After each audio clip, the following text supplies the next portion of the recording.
ಪ್ರತಿ ಹೆಣ್ಣಿನ ಮುಟ್ಟಿನ ಅವಧಿಯಲ್ಲಿ ಒಂದಿಷ್ಟು ದಿನಗಳ ಕಾಲ ಸಾಕಷ್ಟು ವೇದನೆಯನ್ನ ಅನುಭವಿಸುತ್ತಾರೆ. ತಿಂಗಳಿಗೊಮ್ಮೆ ಸಂಭವಿಸುವ ಋತುಚಕ್ರ ಮಹಿಳೆಯ ದೈಹಿಕ ಮಾನಸಿಕ ಆರೋಗ್ಯದ ಚಕ್ರವನ್ನೇ ಅಲುಗಾಡಿಸಿ ಬಿಡುತ್ತೆ. ಈ ಅವಧಿಯಲ್ಲಿ ಬಹುತೇಕ ಮಹಿಳೆಯರು ಹೊಟ್ಟೆ ನೋವು, ಋತುಸ್ರಾವ, ತಲೆನೋವು, ಕ್ಷಣಕ್ಕೊಮ್ಮೆ ಬದಲಾಗುವ ಮೂಡ್ನಿಂದ ಹೈರಾಣಾಗ್ತಾರೆ. ಮುಟ್ಟಿನ 3-4 ದಿನಗಳು ತೀರಾ ಹಿಂಸೆ ಎನಿಸುತ್ತದೆ.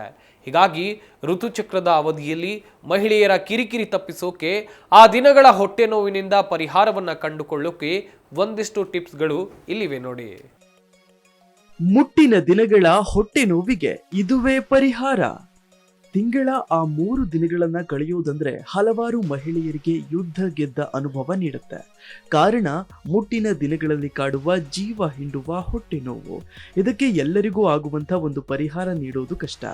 ಆದ್ರೆ ಆಹಾರವನ್ನ ಮಾರ್ಪಾಡು ಮಾಡಿಕೊಂಡ್ರೆ ಆ ದಿನಗಳು ಸ್ವಲ್ಪ ಸರಾಗವಾಗಿ ಕಳೆಯುವಂತೆ ಮಾಡಬಹುದು ಅಂತಾರೆ ಪೋಷಕಾಂಶ ತಜ್ಞರು. ಏನವರ ಮಾತಿನ ಅರ್ಥ, ಏನ್ ಮಾಡ್ಬೇಕು ಅಂತೀರಾ? ಈ ಸ್ಟೋರಿ ನೋಡಿ. ಮುಟ್ಟಿನ ದಿನಗಳಲ್ಲಿ ಕಾಡುವ ಕಬ್ಬಿಣದ ಕೊರತೆಯು ಕೆಲವೊಮ್ಮೆ ಸಮಸ್ಯೆಯ ತೀವ್ರತೆಯನ್ನ ಹೆಚ್ಚಿಸುತ್ತೆ. ಹಾಗಾಗಿ ಕಬ್ಬಿಣದಂಶ ಹೆಚ್ಚಿರುವ ದಾಳಿಂಬೆ, ಬೀಟ್ರೂಟ್, ಪಾಲಕ್ನಂತಹ ಸೊಪ್ಪುಗಳು, ಬ್ರೋಕೊಲಿ ಮುಂತಾದವು ಈ ಕೊರತೆಯನ್ನ ನೀಗಿಸ್ತವೆ.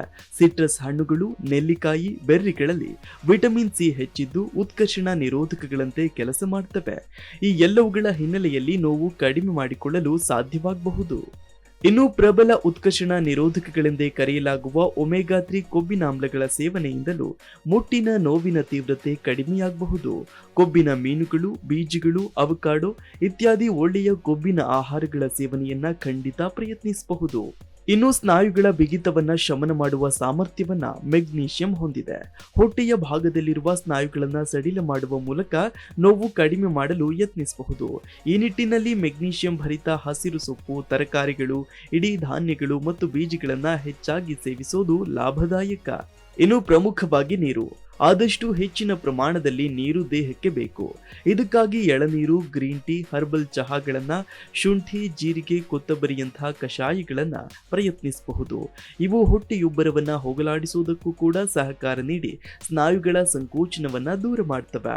ಮುಟ್ಟಿನ ದಿನಗಳಲ್ಲಿ ದೇಹಕ್ಕೆ ಅಗತ್ಯವಾದ ಖನಿಜಗಳಲ್ಲಿ ಕ್ಯಾಲ್ಸಿಯಂ ಸಹ ಒಂದು. ಸ್ನಾಯುಗಳ ಸಂಕೋಚನವನ್ನ ಕಡಿಮೆ ಮಾಡಿ ಒತ್ತಡ ಶಮನ ಮಾಡುವುದಕ್ಕೆ ಇವು ನೆರವಾಗ್ತವೆ. ಹಾಗಾಗಿ ಡೈರಿ ಉತ್ಪನ್ನಗಳು ಆಹಾರದಲ್ಲಿರಲಿ. ಅದು ಸಾಕಾಗದು ಅನಿಸಿದ್ರೆ ಕ್ಯಾಲ್ಸಿಯಂ ಪೂರಕಗಳನ್ನ ಪ್ರಯತ್ನಿಸಬಹುದು. ಇನ್ನು ಕೆಫಿನ್ ಸೇವನೆ ಹೆಚ್ಚಾದಂತೆ ಈಗಾಗಲೇ ಸ್ನಾಯುಗಳು ಸಂಕೋಚನಗೊಂಡಿದ್ರೆ ನೋವು ಮತ್ತಷ್ಟು ಹೆಚ್ಚುತ್ತೆ. ಹಾಗಾಗಿ ಚಹಾ, ಕಾಫಿ, ಸೋಡಾದಂಥವು ಈ ದಿನಗಳಲ್ಲಿ ಬೇಡ, ಅಥವಾ ಮಿತಿಯಾಗಿರಲಿ. ಉಪ್ಪು ದೇಹದಲ್ಲಿ ಹೆಚ್ಚಾದರೆ ನೀರು ಅಧಿಕವಾಗುತ್ತೆ. ಹಾಗಾಗಿ ಹೊಟ್ಟೆಯ ಸಮಸ್ಯೆಗಳನ್ನು ದೂರ ಮಾಡಲು ಇವೆರಡನ್ನೂ ಮುಟ್ಟಿನ ದಿನಗಳಲ್ಲಿ ಕಡಿಮೆ ಮಾಡಿ. ಇನ್ನು ಪ್ರೋಬಯಾಟಿಕ್ ಆಹಾರಗಳು ಜೀರ್ಣಾಂಗಗಳ ಸಂಕಟವನ್ನ ದೂರ ಮಾಡಬಲ್ಲವು. ಋತುವಿನ ದಿನಗಳಲ್ಲಿ ಹೊಟ್ಟೆಯುಬ್ಬರ, ಎದೆಯುರಿಯಂಥವು ಗಂಟು ಬೆಳೆದಂತೆ ಮಾಡುವಲ್ಲಿ ಇವು ಸಹಕಾರಿ.